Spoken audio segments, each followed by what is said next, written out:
Yes, guys, welcome back to another video. This is the Sunday debrief, my favorite time of the week, where we're going to review all of the Saturday action, which it saw another Haaland blank, another City defeat.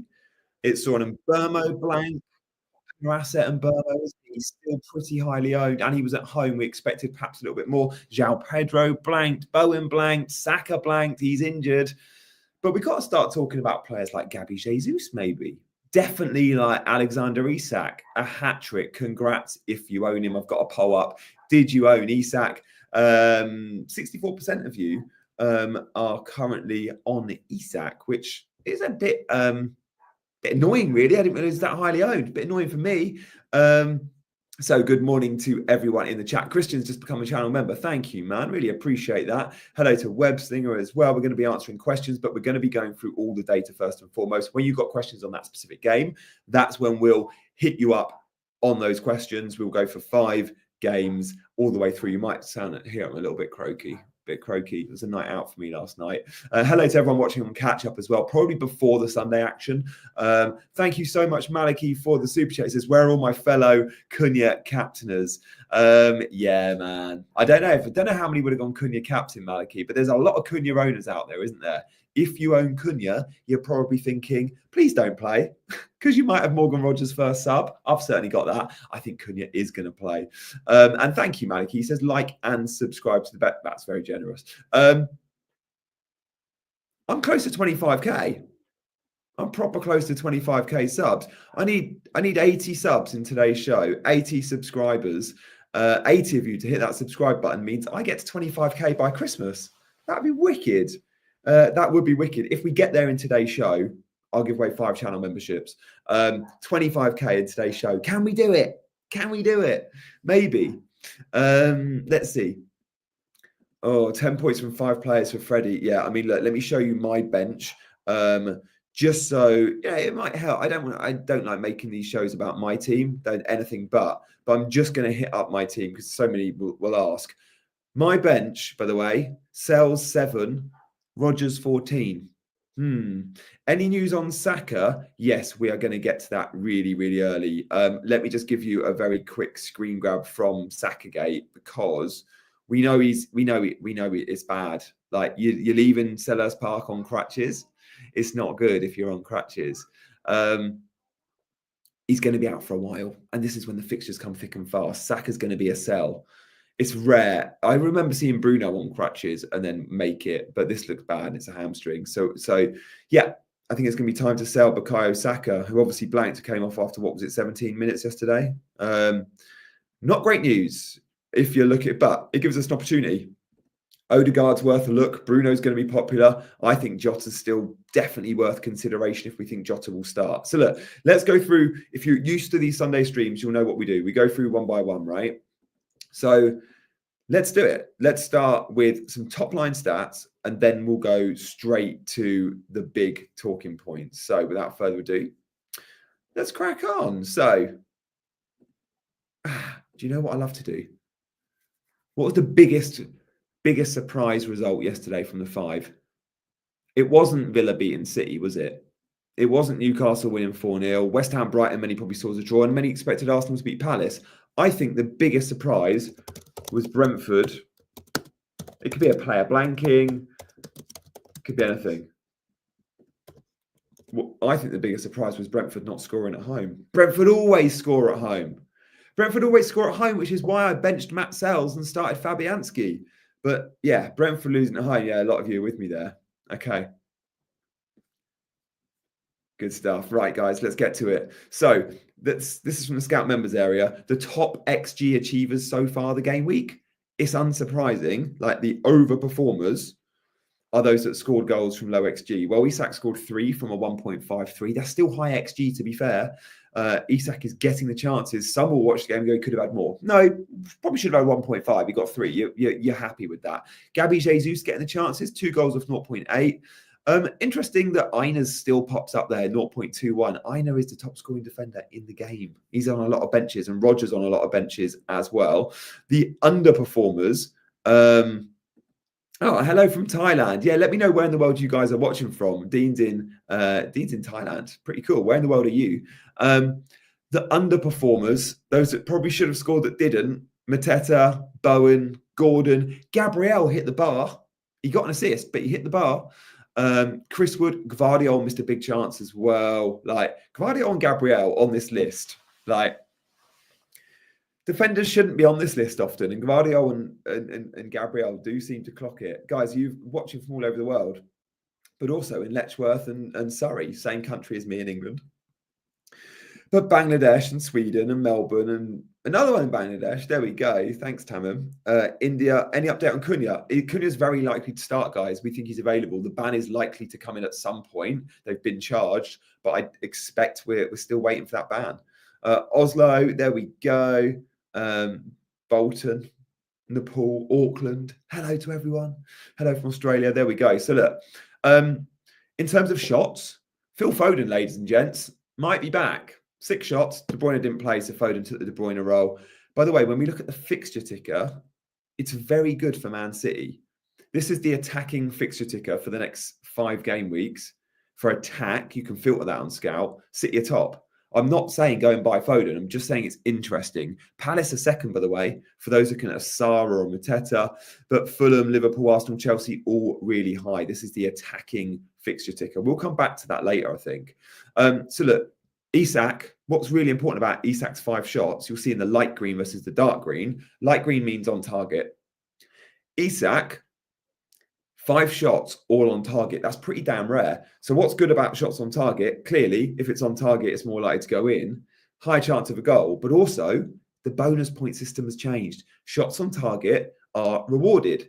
So Isak, even if he ain't scoring, if he's hitting the target, you're like, oh, BPS, BPS. Not that he needed it because he got the goals. He didn't need the extra BPS. But just an interesting observation there. John Duran as well, all 3 of his shots on target. Is City's XG worrying? It absolutely is, Nikolai, and we're going to look at that in detail in just a second. We're going to start with the City game. Team shots, it's Newcastle, it's Palace, Arsenal with high shot volume. Man City, 12, it's all right, but I don't think I think he's probably right.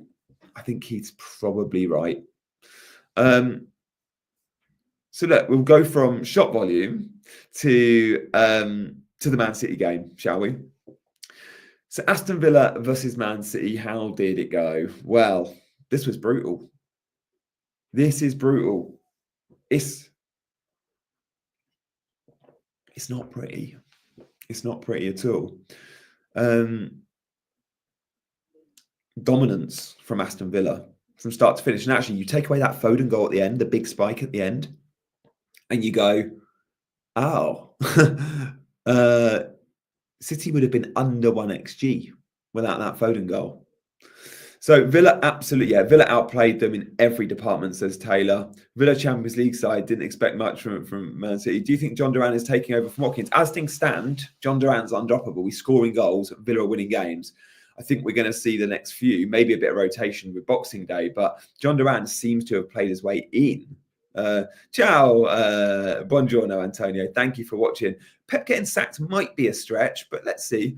Come on, G. I did say start Rodgers. Mackham did. He said, João Pedro or Rodgers. He went, yeah. Web Slinger says, 274 watching, only 51 likes. Oh, man, it would be amazing if you want to hit that like button. Also, I would love you to get me to 25k subs. I reckon we can get there. It's a push. I get it. It's a push. But I need 77 of you to hit that subscribe button for 25k. It'd be pretty cool for Christmas. 25k for Christmas. It's a good target.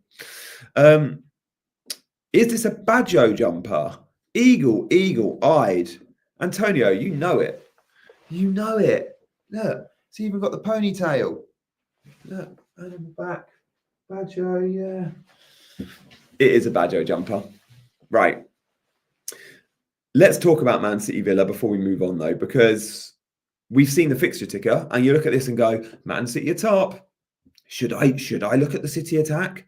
Guys, I don't advise it. I don't advise it. Yes, the fixtures are good, but still the best pick in the City team should be Haaland, and Haaland's a lot of money. Get to Gvardiol, I guess. I've got Rico Lewis, but Yeah. Mm. Oh, CH, love that you're still up in Canada. To get your mates to subscribe, it's free. Let's do this. There we go. We might just do it. We might just do it. Yeah, it's hard. I get the attraction now for Man City with the fixtures, but the form is dreadful. Aston Villa haven't been brilliant of late, and they smashed them. What happens though, Freddie, if you go Foden and De Bruyne's back, and you're like, oh, Foden's not the same asset when De Bruyne's in the team? Maybe. Woke up. Oh, CH just up early. That is up early. Good job, CH. Right. These are called the half spaces, right? Side of the area, pretty much, and just outside. When you see that XG, you expect Villa to have had all the ball or higher possession, and certainly they create the chances. Then you see it and you go, oh, the passes in the half spaces still was dominant by Man City. So what does this mean? Man City still dominate possession. They're still high up the pitch. They're still getting lots of shots. But a lot of shots from distance and low XG, and a lot of neat passing, which doesn't end in a shot. So if you're doing lots of passing and it's not ending in a shot, what's the point? And that's what Villa did. They were in those half spaces, and when they get there, they're productive. Aston Villa in the half spaces, absolutely not productive. Man City, look at the shot map. The big bubbles are the bigger chances. All of Villa shots pretty much inside the box, and a few of them big. Look at the Man City shots. 2 of them big in the box, loads outside the area. You're not creating chances. You're not creating XG, which is what Man City under Pep have always done so well. Man City finished games like Villa away and they clocked 2 XG. Yesterday, they struggled for 1. Without the Foden goal, it's 1 XG. This is why they're a team I'm not touching, despite even the fixtures. Of course, I think they're going to win those games, but I don't think I can't see 3-4-0 wins at the moment. And if you're buying 15 million Haaland, 14.89, whatever he is, you need wins, you need goals, you need ceilings. And at the moment, he doesn't offer that. I don't think you're going to captain Haaland if you own him. More shots, 12 to 11, by the way, from City. But yeah, the weaker chances. And obviously no set piece threat. 0.00 from set pieces compared to Villa, clocked over half an XG from set pieces. So when we look at the pass map, it's ugly. Again, this is from between the posts. Rico Lewis did his best in the middle of the park. It was, again, inverted from right back 3. There was no Kyle Walker. Rico Lewis played. Obviously, there's no Diaz. It was Stones and Akanji, with Gvardiol playing as a left centre back in possession. Gundogan was high. Foden was fairly high. Grealish got a lot of the ball on the left. A lot came down the left, but it's a lot of backwards and sideways. It's a lot of backwards and sideways. City is dead now. You might be right. Too late for me to sell Haaland. Maybe if you've come this far, repent. I would hold him. He's certainly not a buy. Aston Villa, on the other hand, did well. City had a lot of the ball. They were compact. They were often in their own half. But again, there was still a natural shape there. Luka Dean was the outlet down the left, more so than Matty Cash on the right, and this is becoming a habit. John McGinn was an outlet down the right, and then Rodgers, most advanced man with John McGinn. See, John Duran drops a little bit short, but Morgan Rodgers again had a great game. It's against his old team. It's a goal. It's an assist. It's a very accomplished performance by still the best budget mid in the game, isn't he? Just consistently. And it's a bit frustrating because when he delivers points, he's usually on managers' benches, myself included. But Rodgers is a very, very, very good option because he starts every game. He usually plays every minute, and he's a big part of that attack. Doesn't matter if it's Watkins or Duran. Rodgers and McGinn always get the game time. Always get the game time. So that's how it looked. That's how it looked by Aston Villa. Not bad at all. When we look at the Villa fixtures, when we go to that ticker, we look at it and go, okay, mid-table, they've got Newcastle, Brighton. Newcastle always tough, but Brighton at home is a good fixture. Leicester at home after that is one you just have to make sure Morgan Rodgers is in your 11. If you've got him in your squad, you cannot bench him for Leicester at home. And then it's Everton and Arsenal. It's not bad. And certainly the next 3 I think are good. So Aston Villa, eyes firmly on Aston Villa. Now, today, guys, we are doing things a little bit differently. You probably watch these shows more often than not, and you go, yeah, bench Rodgers. Can you talk about Son? Whether we'll talk about replacements. All right, yeah, we'll get to Saka replacements in a minute. In fact, Should we do Saka replacements now? Okay, let me know your top 3 Saka replacements in the chat, guys. Honestly, I reckon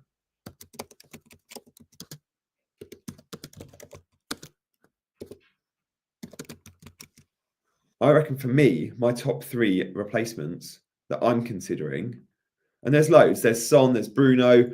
I think, because I want to save money, I'm Odegaard curious, I'm Jota interested, and I'm Ahmad willing. And the reason Ahmad, because he saves a ton of money on Bruno, right? Sar Jota Iwobi, says FPL. FPL Discomfort will always think outside the box, and I like that, Kieran. Sar's been brilliant. Palace fixtures are immense long term. Like that second in the ticker, but that continues. Jota, we think Jota starts versus Leicester. I think Jota will start versus Leicester. That's in on Boxing Day. I don't expect him to start today. Iwobi's not so keen. Is Saka confirmed out? No, but I think we can safely say he's going to be, but not confirmed. I don't know how I'm doing in the cut, honestly. I've not checked, to be honest. Sar, Gordon, Jota, Eze. Well, Eze's had injury problems as well. Foden, Bruno, Jota, Ismail Sarr is going to be a popular one. Repent says, Son 1, Bruno 2. Why is there massive Son love? Am I missing something? Like, I get it. He scores points and he's playing for a good attack, but he's very expensive and he's not a 90-minute man anymore. Son gets hooked a lot. Like, okay, his last 5 games, 45, 90, 33, 90, 62, 90, 55. Every other game he gets very reduced minutes. But let's see how he looks today. Obviously, I love Sonny. He's clinical, deadly finisher, one of the best the league has ever seen, by the way. But I don't know if he's for me. Don't know. I like moving down, and then I've got money for Isak. Like Cunha to Isak is obviously a move I want to make soon. So I'll need to go down below Son. Rodgers, if you don't own him yet. Madison's of interest. In Madison's minutes, though, man, they're even riskier than Son's. Of course they are. Kulu's the one that's safest for minutes for 90. Oh, thank you so much, CH. 373 watching. If you haven't, 25k by Christmas. Come on. We're close. We're close. Jota the Slotter. Such an itchy nose. Such an itchy. Do you know what it is? Pulled a nose hair out this morning, and it, like, to my hands, did that because it was sticking out. The grooming, Janny, the grooming. It's Christmas. Look after yourself. And it's made me all sneezy just from that one hair. Foden, Sarr, Madison, punt on Foden. Yeah. Gordon. Good. Yeah, Saka on crutches doesn't look good. So, okay, the common names coming up are Gordon. I like it. Let's look at the Newcastle fixtures. They're not bad. You know, the Newcastle fixtures are immense from 21. From 21, you have to cover that attack, whether it's Gordon, Isak, or both. Villa, United, Spurs, you can probably go without. Probably, although the way Isak's playing. But then Wolves, Bournemouth at home. Foden's... loads of you are joining now. It's 9:30. I've gone early this morning.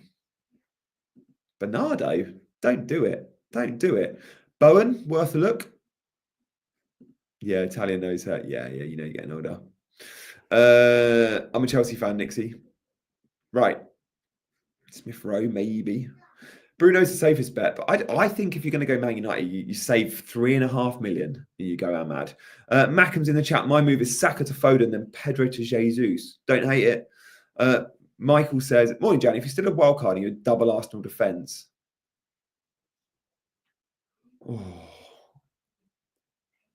How would I wax? I'll tell you, Michael, and I'll drop a wild card video this game week before game week 19.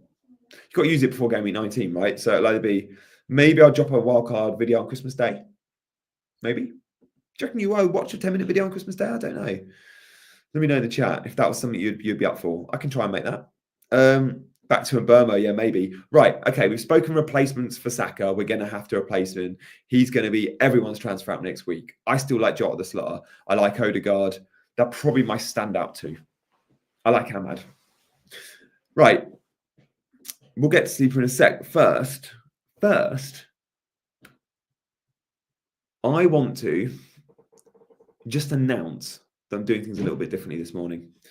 I get all my data for these streams from between the posts. These guys, right? They're amazing. I subscribe. I take screen grabs. I post it online. But just checked. That's still not online for all the other games. So we've got all these games played yesterday, 5 games, and between the posts, they've only got the Villa City info because it was the early kickoff. So Brentford game, Ipswich game, West Ham game, Palace game, I haven't got the same stuff to show you. So I've done something a little bit different this morning. I'm using a mixture of slides from OneFootball, from SofaScore, and I'm just going to show you some similar stuff. It's not going to be quite as visual, but I think we'll still enjoy it. So I'm going to show you the stats of the game, and then I'm going to talk about the average position of the players. Okay, so these are attacking stats, so it's a little bit small, isn't it? So look, Newcastle dominant. I don't think we need to go into it in detail. Like, the shots were there, the possession was there, the shots on target were there. 7 on target. Scoring 4 from 7 on target is useful. They hit the woodwork. A load of their shots are inside the box, and that's key. It's 12-2 inside to outside the box. So I love that. I love that I can see that on OneFootball, and that is something I check. Now, on OneFootball, along the top, see it says Overview, Live Ticker, Lineup, Stats, Table. If you slide to Overview, the first thing you get is the 2 to 3 minute highlights of the game. I love that. They either get it from Sky or they get it from a club channel, but they always have it there. So that's why I adore OneFootball, because I'm like, straight away I can watch the highlights, I can see all the live news, and I can see the data. I then also check out SofaScore if I'm not on between the posts, because I like the average position maps. Now, Isak straight away strikes you as, number 14, high in advance. That's what you want. Worth noting, Jacob Murphy, number 23, is playing well and getting the starts on the right. But as I told you all last week, Bruno Guimaraes has had a positional change with Tonali. They've swapped. Tonali, the 8, is playing as the number 6, the defensive mid. Bruno Guimaraes, who again looked lively yesterday, is higher up the pitch. We're going to see goals. We're going to see assists from Bruno Guimaraes. Just to be on your radar, number, 39? 28 is Joe Willock, isn't it? So that's where we're at. The fullbacks, by the way, Lewis Hall, who I own, number 20, wasn't as advanced as Livramento. We saw a lot last week when Lewis Hall got his 2 assists going down that left-hand side. Not so much yesterday. Livramento looked like the more attacking outlet for Newcastle. So that's where we are. If you captained Isak, let me know if you captained Isak, guys. And fair play. That is awesome behaviour. So that's where we're at with Newcastle. West Ham versus Brighton. I mean, we all thought it was going to be a draw, didn't we? I was hoping for 0-0. I had Fabianski. It was pretty level. Like, Brighton edged it. The team that edged it in green, you can see. So shots on target, total shots, shot accuracy, all of that slightly stronger for Brighton. João Pedro looked anonymous, though, and that's a problem. João Pedro, the number 9, we know he drifts left. Very few touches in the box, very few shots. Don't know what to do there. I think I'll probably just stick and hold. He does have the appeal of penalties. We know that. He is a very good player and an important cog. But what he needs Danny Welbeck back. He needs to be the second striker. And at the moment, Danny Welbs being injured and Ferguson not being trusted is a bit of a problem. Bit of a problem for João Pedro. João Pedro could become a Duran soon. Maybe. I think the manager knows he's his number 1. John Duran hasn't been number 1 at Villa. So I don't have that fear necessarily with João Pedro, but interesting. Pedro to Jesus, I mean, if you can afford it. Giving João Pedro 1 more week, says G-Wiz. Yeah, I mean, look, when we see the fixtures for João Pedro, it ain't bad. It's Brentford at home is a good fixture. Brentford away are terrible. Villa away, Arsenal at home. Ipswich away, Man United away. What I'd say about João Pedro, this is worth knowing, guys. João Pedro scored against Man United in game week 2. He scored against Arsenal in game week 3. João Pedro has also played Man City this season. Do you know what he did? Scored and got an assist. He likes playing the big teams. I know it doesn't make sense, but when you see João Pedro and you're like, he's got Man City, maybe I can bench him and start Rodgers. We'll probably all do that, right? Well, just know this season, the top teams he's played, Man United scored, Arsenal scored, Didn't play against Chelsea or Spurs or Liverpool because he was injured. He's played against Man City. He scored and got an assist. Literally every time he plays a big team, points. Madness. So João Pedro, just bear that in mind. Absolutely a big game player. Thank you, Johan. You've just summarised it in 6 words, better than I have in 6 minutes. So appreciate that. Yeah, Rage benched him. Fair. There we go. So, guys, get voting, by the way, in the poll. 72% of you are on Isak, so congratulations. Oh, gee whiz, selling him for Jackson. Don't hate it. I got Nico Jackson today, which I'm quite excited about. Let's go, Nico. Triple Chelsea attack. I don't have stats on Jota today, mate. I haven't prepped them, and these screens are all pre-made. Ah, Sander in with the super chat. Thank you so much, mate. Warm wishes for a joyful holiday season, everyone. Sander, that is very, very, very kind of you. Thanks, man. I appreciate the love. So, Arsenal versus Palace. I don't think anyone called 5-1. I don't think anyone called 5 goals. So, look, fair play if you went there. By the way, Crystal Palace had more shots than Arsenal. More shots. They should be scoring more than 1, shouldn't they? Off double digit, 15 shots. That's madness. Mateta's worth a look if you're looking. Like, the Palace fixtures are insane, by the way. But Ismail Sarr, I think, is the standout. I've been saying this for weeks. You know I have.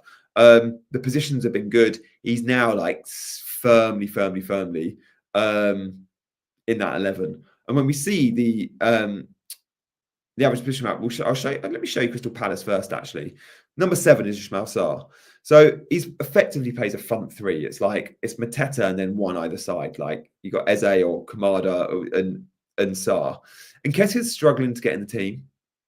Like Nketiah was signed to start games, but if Mateta's playing well, it might be one or the other. He started the season with Nketiah and Mateta, it didn't work. And Sarr gives you that option of like a sort of wide forward that's happy down the middle. And he's proper cheap and he's a midfielder. Do you know what I mean? They're also good defence picks because they play the back 5, and I often think they'll keep a clean sheet. But yesterday they conceded 5 goals. Worth noting, Chalobah didn't play. Worth noting when Nos was suspended. Yeah, the new Elise. He didn't get on. He was obviously, remember Sarr from Watford, right? He went to Marseille, I think it was. They sold him back to the Prem for like, what was it, 10, 12 million? Just didn't click for him. Clearly, he's brilliant in the Premier League. Ismail Sarr is worth consideration 100%. Yes, I just said 100%. A bit croaky this morning, aren't I? Need to go get coffee right now. Yeah, I'm on the water. I've had my coffee. I was up at 5.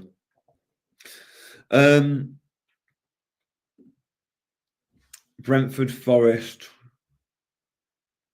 Why did I bench Matt Sells? I tell you why I bench Matt Sells. Because Brentford always score at home. But actually, they got dominated yesterday. When I saw 2-0, I was like, I'm going to check the data. I bet Brentford have been all over them. And it's just been like, big miss, big miss, big miss. It weren't. Forest, way more shots on target, better shot accuracy. Forest absolutely deserved it. 2-0 was fair. Which just shows how good Nottingham Forest are. Now, why don't we all own a Nottingham Forest defender or goalkeeper? I own Matt Sells. If you don't own Sells, go get yourself a Forest defender. Everyone's gone and bought a Fulham defender or a Newcastle defender. I'm sorry, guys. Go buy Milenkovic or Aina. Like, if you're shopping in that 4.5 to 5 million band, they're the best. The Forest defence are the best. They just are. Even in bad fixtures, they can keep clean sheets. And by the way, the fixtures are turning for them in a bit. Like, they're in a bit of a rough run. They've just had a hard game at Brentford. Didn't matter. Spurs at home next week. Fine. Everton, Wolves, Liverpool. But then after that, and look, Everton, Wolves, Liverpool is fine. Like, as a group of 3. But after that, from Gameweek 22, Southampton, Bournemouth, Brighton, Fulham, Newcastle. Don't hate it. Don't hate it at all. I'm so happy with Matt Sells, not going to lie. Paul says, get liking and subscribing. Thanks, Paul. What I'm going to do today, guys, if we can get to 25k subscribers, I'm going to give away 5 channel memberships. I want 25k by Christmas. If I get there, you guys help me get there, I will be gifting 5 memberships. So please, if you haven't already, consider subscribing. Thanks, guys, for your support as always. I know I always start these streams at 9:30 and I've gone half an hour early today because I've got a busy day planned. But loads of you have come around and tuned in at 9:30. So If you're watching this on catch up because I started early, apologies. You can be live next week for sure, and I'll be back in the 9:30 slot. But look, what I was thinking, should I do like, I don't know. Let's see. I was thinking, should I do like a Monday? Should I do like a Monday debrief tomorrow? I do Sunday debrief right now, reviewing five. There was only 5 games yesterday. Should I do a Sunday debrief where I can review more games? The Everton game, the Fulham game, the Leicester game, the Man United game, the Spurs game. Maybe. If I do Monday debrief, are you guys all at work or are you off from work? It'd be this. I do this time slot. Let me know what you think. Yeah, let me know what you think. 9 a.m. starts better for you. Nice. Yeah, CJ's on as well in the afternoon, so I could do it after. Yeah, let's see. All right. Thank you, guys. So look, Forest, Brentford, and Burmo, no problems at all with that average position. He's the Jared Bowen. He's the Mo Salah. It's that high. It's the Saka, that high right position. He's great. Yeah, okay. Loads of you are off on Monday. Maybe I'll do a Monday morning debrief. I'm up for that. Okay. Should we do it? All right. This time tomorrow, I'll do a Monday debrief. If between the posts have uploaded their stuff, I'm like, guys, are you on holiday or what? I need those match plots, man. I'm addicted to them. I'm addicted to the match plots. The past maps, all of that. They've still not uploaded it for Saturday. What's going on? So there we go. Let's see. I'll be reliant on the match plots. If they're there, we'll do it, shall we? So we've done. Yeah, okay. I'm at work till Christmas morning. Oh no. Hope you got some time off after. Wolves, just a slight change in Wolves, guys. I like to bring you any sort of key headlines in terms of positional changes and stuff. So let's remember this, because this makes a difference to some of our FPL picks. Yesterday, Nottingham Forest played with a back five. They don't usually do that, but they've gone with 3 centre-backs, 4, 5 and 31 there. And then number 7, Nico Williams, and number 34, Aina, are wing-backs. Now, Nuno Espirito Santo has a history of playing this system at Wolves and even Spurs. At Forest, he's gone flat back 4 and it's worked. Yesterday, he decided to go, I'm going to go up against Brentford. That means I'm going to mix things up because Brentford at home, they're a different beast. I'm going to go with a back 5 or a back 3. And it worked. Is this a sign of things to come? Let's keep our eyes on it. If they continue in this system, then Nico Williams and Aina are much better assets because in a 4, they're quite, I mean, look, they've been good. Don't get me wrong. The Forest fullbacks this season in a 4 have been good, but they're quite reserved in terms of open play. If they're playing back 5, they're another 10 yards higher up the pitch. And if they are, Aina in particular. Now, what does that mean for the midfield? Well, number 8, Elliot Anderson. Number 10, Morgan Gibbs-White, played defensive mid effectively. Chris Wood dropped deep, as he often does, to get on the ball. And then it's still Hudson-Odoi and Elanga, 14 and 21. Really nice looking team, that. But Hudson, I'll tell you what, Morgan Gibbs-White playing DM, I was like, you're so used to seeing Morgan Gibbs-White with a defensive player, but he played with Anderson. It's like one goes, one sits. But yeah, definitely worth noting there. Definitely worth noting. It was it was the South American, wasn't it, who played in the centre back, Morato, who played 90 minutes. He's been getting sort of cameos, 22, 45. Yeah, 3 centre backs. Just an interesting change from Nuno Espirito Santo. Let's keep an eye on that. Aina, a lot of benched Aina, which must be really annoying. Really annoying. The fixture ticker is on screen now, by the way. We've said about Forest fixtures. Brentford, I feel like if you've got Flecken, you never get clean sheets. It's time to sell. They're bottom of the ticker. Bottom of the attacking ticker anyway, but it's still time to sell Flecken. If you don't want to move up to an Allison or a Raya, who are great value, by the way, this year, do consider going across to a Sales. Sales has been the best 4.5 goalkeeper this season, and I think he's brilliant. I've had him since my Gameweek 6 wildcard. He's one of the few things I did on wildcard against the template, which really worked. My team so far, guys, by the way, like you, all of you, you've all pretty much got Salah captain, haven't you? I need Chelsea to go big today. I didn't go Isak, I went Jackson. That could really, really sting me. I didn't have the money to get to Isak straight away, or maybe I would have, but it was Jackson for me. Lewis Hall got me a clean, but the big points are on my bench. Sells 7, Rogers 14 makes me a little bit sick. Yeah, a little bit sick. So that's where we're at. I will try and come back with more of this stuff tomorrow. If you're just tuning in, go back and watch the last hour. But also, if you are tuning in and you're already subscribed to Sleeper, not subscribed, if you're in the chat right now and you play Sleeper, will you let me know? Like, give it a one-line review if you're in my Pick'em League, because every week, completely free, no strings, I gift a £100 Amazon voucher or I gift a PS5. Now, why this is important today is because next week I'm gifting a PS5. A PS5. So scan the QR code. This week it's a £100 Amazon voucher. Scan the QR code, link in the description. If you don't want to scan, you want to click. Download the Sleeper app. It takes seconds, and all you have to do is predict the 10 games. Heather won a £100 Amazon voucher only 2 weeks ago. Heather, what are you spending your £100 Amazon voucher on? Let us know. So, British 87 forgot. If you forgot, you can always play next week. That's why I do weekly prizes, because so many forget and they go, oh,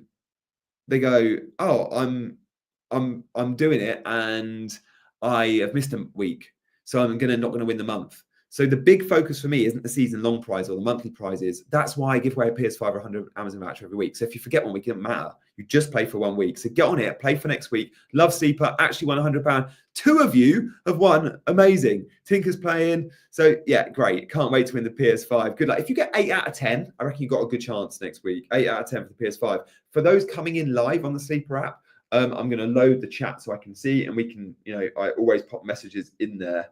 Gianni's Pick'em, where is it? I'm in a few different leagues because I play draft on Sleeper, and I can see FPL James has just joined the pool. Bangladesh has just joined the pool. Rinsey has just joined the pool. So all that I can see those joining. So come in the chat and have fun. Yeah, great fun. Surprisingly hard it is. Always off by 1 point. No. There we go. Love that. So guys, thank you so much for joining me this morning. It's been loads of fun. I am apologising that I can't show you all that graphic stuff today. I'm gonna have a word between the posts. I might drop them an email later, but like, guys, I need you. I want to do a Monday debrief. So look, I'll hopefully be back tomorrow morning with a Monday debrief. If you are in the house and you want to support the channel in any way, then maybe you can help get me to 25k by Christmas. It's not going to happen in this video though. But thank you so much for all your support. I will see you very, very soon. Good luck if you got Salah captain. Good luck if you bought Jackson. We need Jackson to get close to Isak.